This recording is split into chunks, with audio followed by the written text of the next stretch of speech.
porque está en línea el ex jefe de gabinete Alberto Fernández, está en contacto con nosotros. ¿Cómo le va, Fernández? Juan Micheli, ¿cómo está? ¿Qué tal, Juan? ¿Cómo le va? ¿Bien? Bien, bien, gracias. Gracias por atendernos. Por favor. Bueno, en orden de Me importancia... disculpo, empiezo por disculparme de no haber ido, pero la lluvia me complicó el tránsito. Hay Entendemos, demasiados sí. semáforos en crisis hoy. Vamos a ver seguramente varias complicaciones porque la verdad que, bueno, estamos notando que está lloviendo muchísimo y muy fuerte. Sí. No se preocupe. Igual le quería preguntar, digamos, por orden de importancia periodística o política algunos de estos temas. Obviamente lo de Amado Boudou. ¿Cómo? Bueno, está la cuestión jurídica, por supuesto, pero la defensa que ya ha hecho Capitanich como cerrando filas desde el gobierno con Amado Boudou. ¿Cuál es su interpretación? Nadie tampoco va a esperar que digan, bueno, sí, Boudou a lo mejor hizo algo malo y lo corren. Digamos, esto en política no se hace. La tendencia siempre es como a Ver, contener, ¿no? claro, algunas observaciones. La Sí, primera es tener presente que esta causa lleva ya más de 2 años de trámite, sí. que no es un hecho nuevo, que la justicia en estos 2 años acumuló una serie de probanzas y es razonable pensar que si esta es la primera conclusión que sacó el fiscal, debe tener bastante. Sí. Bueno, debe tener, intuyo yo que podría decir bastantes elementos, que es una inferencia, ¿no? Supongo que puede decir eso, para que un fiscal de la nación se anime, se juegue, de alguna manera también a poner bajo el juicio y la mirada de sus colegas una medida tan importante como pedir la indagatoria del actual vicepresidente, debe haber elementos sobrados para dar este paso que en la carrera judicial de este fiscal va a ser importante. Estaba diciendo Alberto Fernández sobre este tema. ¿Ahí me escuchan? Sí, sí, sí. No, Estaba... le decía, me parece que si el fiscal ha hecho esto es porque debe tener sobradas pruebas, Claro. porque él tiene que tener conciencia que estamos hablando del vicepresidente. Ahora, hay un aspecto político que era el que hablaba usted, Juan, que es el aspecto que tiene que ver con que estamos hablando del vicepresidente de la República. Sí. Y esto no es poca cosa. Esto tiene una gravedad institucional de magnitud. El vicepresidente llegó hasta ahí de la mano de Cristina Kirchner y está clarísimo que Cristina, que le cuesta reconocer algunos de sus errores, también le cuesta reconocerlo como un error. Y por eso es esta salida inmediata a defenderlo a Boudou, que yo creo que en esencia le hace mucho daño al gobierno, porque el gobierno lo que tendría que pedirle a Boudou es que dé explicaciones rápidamente. Y si Boudou quisiera a su gobierno, debería pedir licencia y como un ciudadano sin ningún fuero, ir a responder y esperar el resultado de la justicia. Lo que me parece que no es bueno, que no es feliz, es esta salida corporativa del gobierno a defender a Boudou. Porque me da la sensación que eso solo preocupa a la gente. Preocupa. Uno quisiera, la verdad lo que más quiero yo es que Boudou no tenga nada que ver, porque me avergüenza tener un vicepresidente de estas características. Pero si es que no lo puede explicar y si es que tiene que ver, lo que tiene que hacer es dar un paso al costado para no seguir salpicando al gobierno y no seguir exigiéndole a funcionarios del gobierno que salgan en defensa de una persona claramente sospechada. Yo no quiero rememorar todo lo que le costó al gobierno Boudou. Yo no quiero recordar, pero debo hacerlo, que por esta causa se fue Esteban Rí, Sí. que por esta causa se animaron a proponer a reposo del Procurador General, que por esta causa se avanzó en la reforma judicial fallida. Sí. Todo esto le costó al gobierno Boudou. Bueno, ¿Cuántos costos más le va a hacer pagar Boudou al gobierno nacional? pero hay un dato interesante con esto que usted recuerda, porque cuando Boudou se ve de alguna manera acorralado, utiliza el propio Senado de la Nación para contraatacar, yendo contra Esteban Rigui, en su momento también el presidente de la Bolsa de Comercio, Así que, Gavi, bueno, contra el grupo Clarín. Es decir, que lo que dio la sensación en ese momento es que Boudou era capaz de hablar. Y cuando se habla de proteger a Boudou, existe esto que uno comenta o escucha en la calle, en un café, de que, bueno, es que en esa esfera del poder se sabe tanto que Boudou puede hablar más. bueno, si esto es así, es todo peor. Bueno, si es verdad, el gobierno está tomando esta acción de defensa hacia Boudou para defenderse y para preservarse de cosas que eventualmente puede decir Boudou, es todo peor. Eh, Quiero creer que no es así. Pero si así fuera es todo peor. Eso con más razón justifica lo que yo estoy diciendo, que Vudú pida licencia, que no siga comprometiendo al gobierno y que explique lo que tenga que explicar si es que tiene algo para explicar y algo para decir. Pero este escenario que se está montando en torno a Vudú es de un costo político increíble para el gobierno. Cristina tiene un costo personal. Hay dos designaciones, la de Vudú y la de Milani, que tienen que ver con el ámbito íntimo de la presidenta.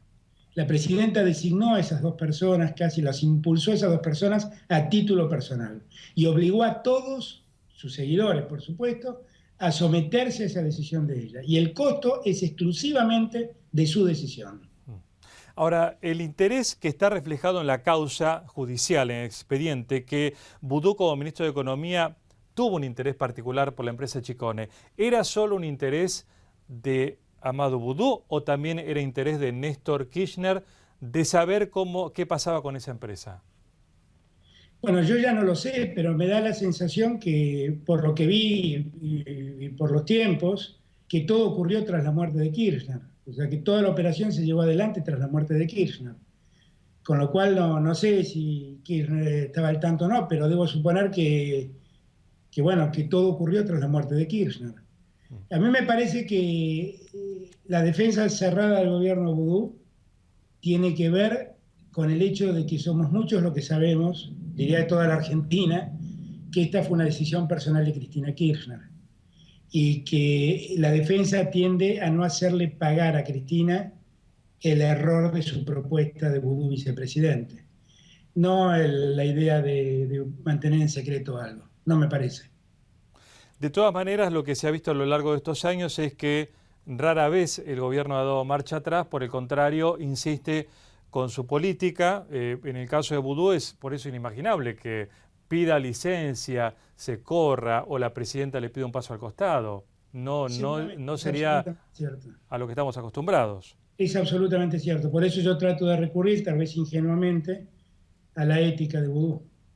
Si es que la tiene, que no espere que le pidan que lo haga, sino que lo haga per se, para no seguir golpeando un gobierno que está muy golpeado. Esta es la realidad.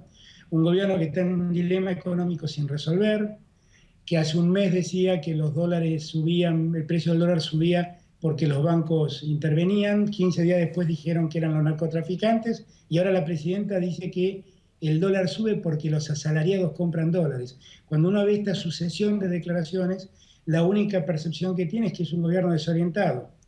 Y esa desorientación le hace perder mucho peso específico en lo político. Y si a eso uno le suma que tiene un vicepresidente perseguido judicialmente, yo creo que si Vudú, yo apelo a lo que le quede de ética a Vudú, lo mejor que podría hacer es por lo menos no renunciar, pero sí pedir licencia hasta que la situación jurídica se aclare. Me parece que sería lo mejor. Dijo al principio, hizo una referencia a la presidenta de la Nación y hay diversas opiniones, obviamente a favor y en contra de la presidenta. Lo que no se puede, creo, dudar es que es una persona inteligente, muy inteligente. Usted ha estado cerca de la presidenta. Viendo la realidad, la presidenta no puede públicamente pensar que la cuestión pasa por los empresarios con los impuestos o con los precios. Y a lo mejor no lo reconoce públicamente, pero como persona inteligente, ella no ve que los argentinos quizás se vuelcan al dólar porque el peso se devalúa. Estas cuestiones que son tan obvias que la entiende gente incluso, digamos, con menos formación, la presidenta lo tiene que entender, que ahí lo reconozca públicamente es otra cosa. Claro, lo que pasa es que, estoy tratando de buscar un ejemplo para poder explicarme. Si yo lo hago responsable a usted de los kilos de más que tengo, sí, la verdad usted me escuchará y usted dirá, Alberto Fernández es una persona inteligente, no puede creer que Juan tiene la culpa de esto. Sí. Digo, me parece que usted dirá, bueno, pero Alberto Fernández es inteligente, sabe cómo son las cosas. Ahora usted se va a sentir mancillado en su inteligencia, por mí, por mi conducta. Y lo que la presidenta hace todos los días con los argentinos es someternos a un enorme esfuerzo de no sentir mancillada nuestra inteligencia. Porque que la presidenta diga que la culpa de que el dólar sube es el resultado de asalariados que compran de a $100 por mes, es casi un despropósito. Y el ciudadano se debe sentir como Juan Micheli cuando siente que alguien le está diciendo que tiene la culpa de los kilos de más que yo tengo. Es un disparate, nadie seriamente piensa eso. Nadie. Y entonces me parece que allí es donde la presidenta debería reflexionar y en todo caso recurrir a la inteligencia que efectivamente tiene para darse cuenta que no puede seguir con esta prédica, que es una mala prédica, que en verdad no le puede decir a los argentinos que nadie pasa hambre en Argentina, porque hay gente que pasa hambre y que no puede enojarse con quien lo dice porque finalmente está desnudando algo que todos sabemos. A la presidenta no le pasa, pero los que andamos en auto por la ciudad de Buenos Aires, en cada esquina hay alguien que viene a limpiarnos el vidrio. Y no hay gente que la pasa bien, ¿eh? No hay gente que la pasa bien. Y esto pasa en la ciudad más opulenta del país. Entonces, yo creo que la presidenta, que es muy inteligente en eso, le cabe toda la razón, Juan, debería reflexionar un poco y darse cuenta que no es un buen método el que está proponiendo. Que es mucho mejor decir, estamos en un problema y atacarlo frontalmente. El problema de la inflación no se resuelve pegando carteles con la cara de los empresarios, y seguramente muchos de ellos serán ambiciosos y querrán tener ganancias desmedidas. El problema se resuelve también atacando el gasto público. Cuando el jefe de gabinete días atrás dijo que se iba a abocar al tema fútbol para todos, yo la verdad lo celebré, porque dije, bueno, venderán publicidad y tratarán de recuperar algo del dinero que utilizan para subsidiar el deporte más profesional de la Argentina. Pero para mí fue una enorme decepción ver que el problema es discutir quiénes son los relatores. Es un disparate eso. Si a la presidenta le preocupa la inflación, presidenta, revise el gasto y revise la emisión. Revise cómo funciona eso. Después podemos ir sobre medidas de contención sobre el dólar y después podemos ir sobre algunos especuladores. Pero ese es el orden. La inflación no se resuelve pegando carteles en la calle. Sí, a veces uno se desvela pensando en qué pasará por la mente, por ejemplo, de un presidente, y quizás nosotros vemos la realidad de otro lugar. A lo mejor la presidenta lo que tiene en su mente es cómo pasará a la historia. Y si de alguna manera acceder a ciertos pedidos económicos, se sentirá que va a traicionar. A lo mejor prefiere pasar a la historia como la persona que se mantuvo en sus convicciones, más allá del resultado para el resto, incluso para el país, pero que se mantuvo. Y no como una persona que deja al gobierno accediendo a algunas demandas. No sé si ella, es muy difícil saberlo, si un presidente piensa no solo ya en el dinero, en la familia, en los amigos, sino en cómo su nombre pasa a los libros. Que un presidente piense en el bronce es maravilloso.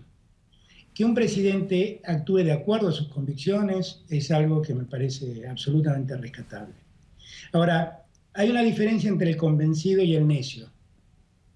El convencido es alguien que busca un horizonte y allí va, y todos los días avanza en busca de ese horizonte, seguro que en ese andar va descubriendo que cada vez está más cerca del horizonte. Pero si yo busco un horizonte y me choco con una pared y sigo empujando la pared, eso no soy un convencido, soy un necio. La diferencia en Cristina es que no está actuando por convicción, está actuando por necedad. Porque solamente un necio se choca contra una pared y piensa que la va a pasar empujándola. Y lo que hace Cristina es chocarse contra esa pared y empujarla. Y en verdad lo que tiene que hacer es buscar otro camino. Claro, pero también, perdón, también puede interpretarse como que la pared es la pared, pueden decir, de la pared de la gente que no deja que prosperen sus ideas. Digo porque hay mucha gente que tiene con razón y con, digamos, con convencimiento también un idealismo hacia la presidenta que ven la realidad de alguna manera distinta, como que la pared en realidad son los intereses, son las corporaciones. Pero entonces quien empuja una pared que está en contra puede pasar a la historia también como quien no pudo sortear esa pared de la gente que no quería que gobernara, digamos, ¿no? Pero la pared a la que yo me refiero no es esa. Ajá, Digo, bien. porque la verdad, para el que gobierna, mire, gobernar es la política es un juego de contradicción de intereses. Y para gobernar uno tiene que estar preparado, que tiene que chocarse con intereses y dar pelea. A mí eso no me asusta y me parece que la presidenta lo intenta hacer y está bien. Lo que pasa es que de lo que yo estoy hablando, la pared simbólica de la que yo hablo, es querer llegar al norte marchando hacia el sur. Eso es imposible. Eso es imposible. Y ello es lo que hace el gobierno. Es imposible pensar que se va a combatir la inflación manteniendo este gasto. Cristina llevó el gasto público del 23% del PBI al 43%. Lo duplicó. Es imposible pensar que por esta vía se llega al norte. Por esta vía se va al sur, punto. Y la barrera o la pared de la que yo hablo es la necesidad de seguir diciendo, si camino para el sur voy a llegar al norte. A eso me refiero. Está bien. Sí, Ahora, sí, sí. en el juego de gobernar, perdón con esto Sí. lo interrumpí, Juan, pero en el juego de gobernar, definitivamente, bueno, uno gobierna y sabe que tiene que chocarse con intereses y sabe que tiene que dar pelea con intereses. Y uno tiene que saber administrar esa contradicción. De eso se trata. Ahora, eso tampoco se resuelve retando a los sindicalistas y retando a los empresarios. No es así. A veces me pregunto yo, si es que todos me critican, ¿la culpa es de todos o es que yo me estoy equivocando? El que está hablándole a la presidenta es Alberto Fernández, no es Carrió. Es alguien que fundó todo esto con Néstor Kirchner, que tuvo una enorme ilusión y que está profundamente decepcionado. Y no soy candidato de ningún partido opositor, ni me pasé de bando. Estoy tratando de explicar lo que está pasando. Simplemente.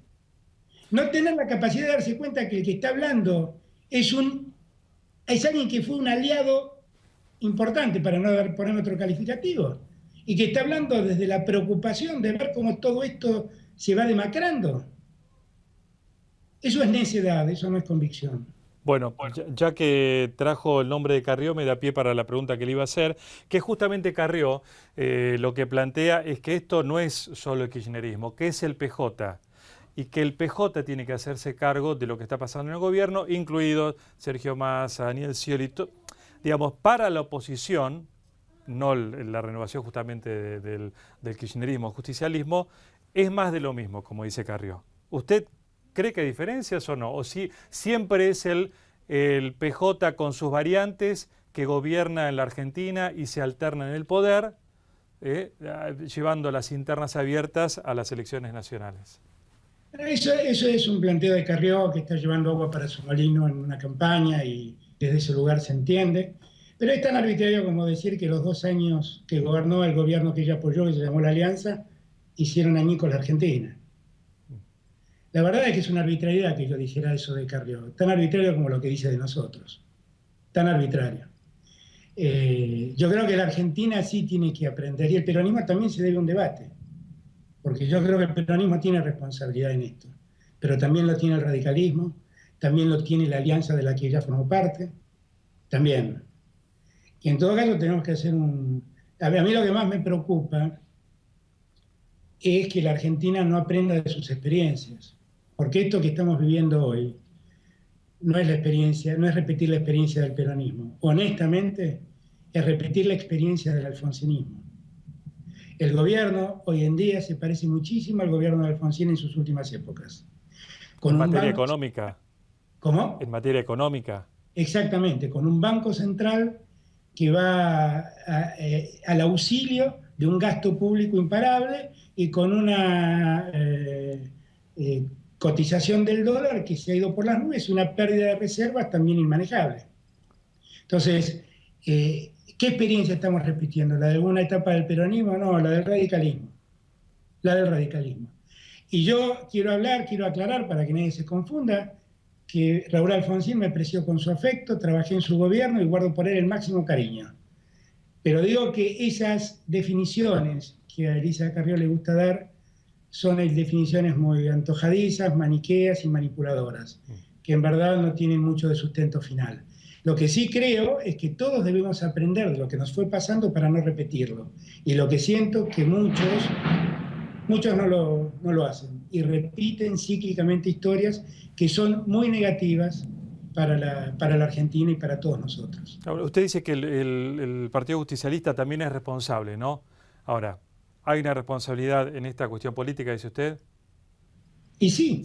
Mire, yo... Bien. No, está bien. Ahora, bueno, para que no quede en un enunciado.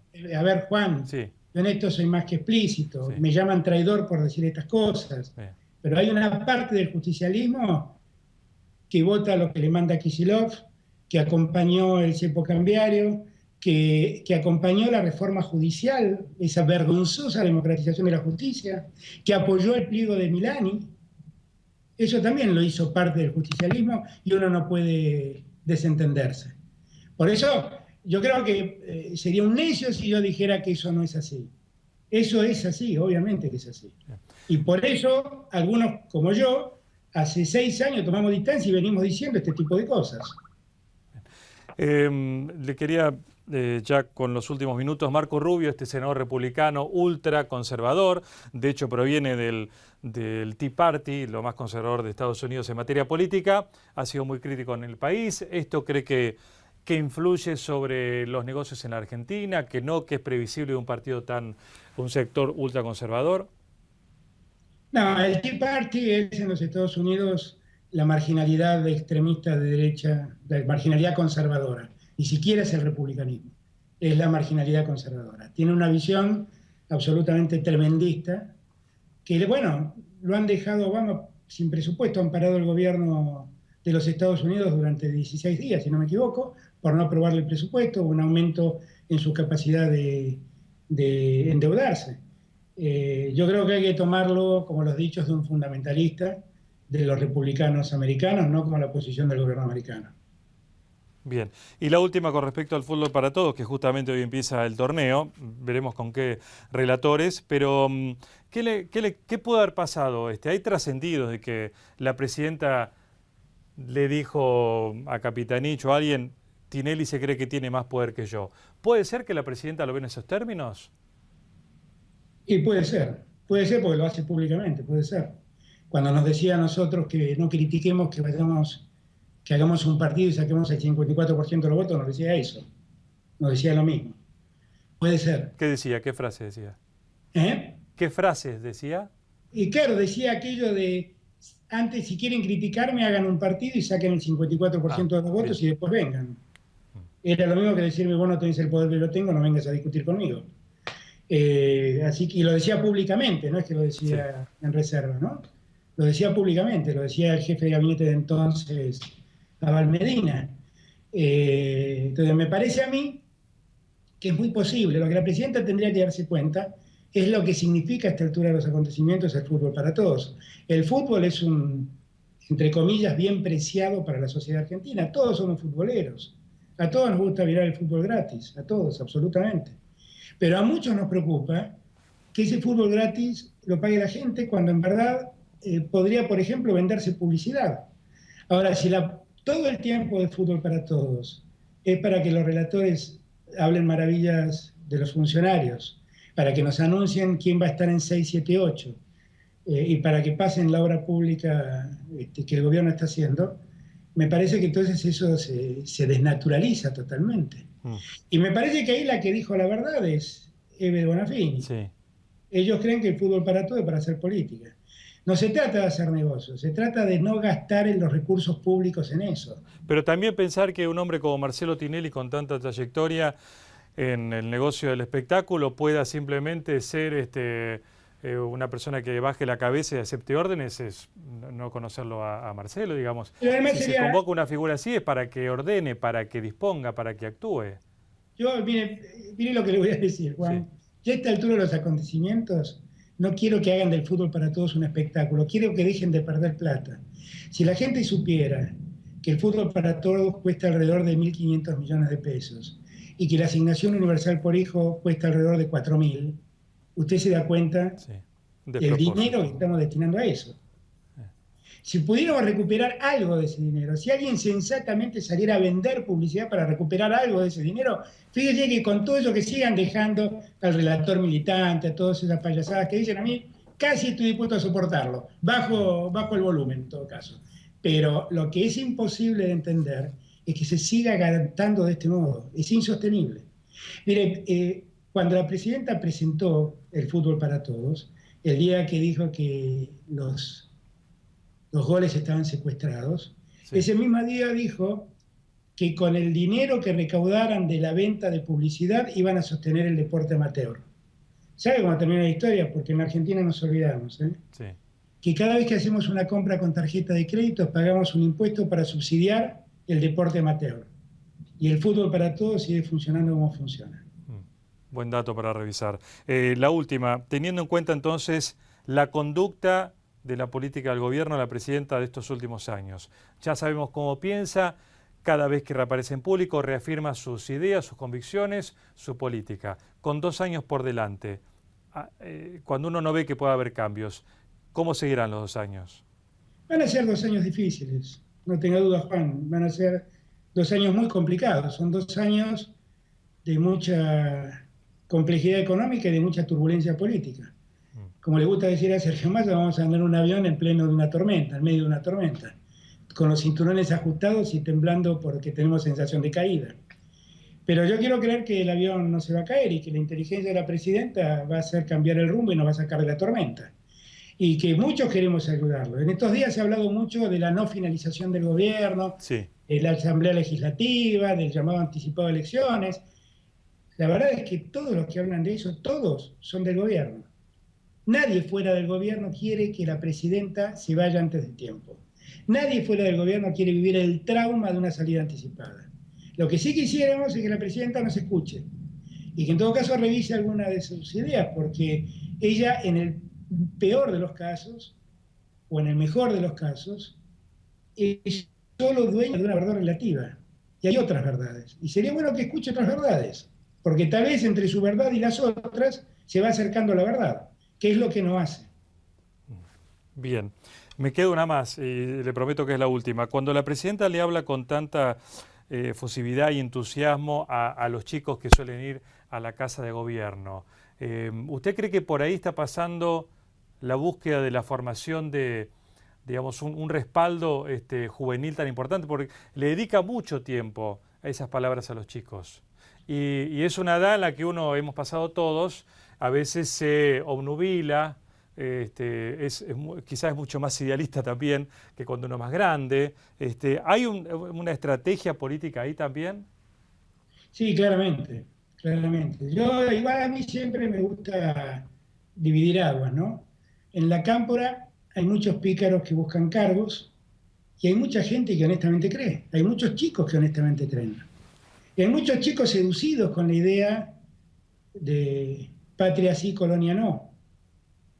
Pero la verdad es que mi mayor preocupación que son jóvenes que vienen de la decepción política y se enamoran de una propuesta, vuelvan a una decepción política mayor.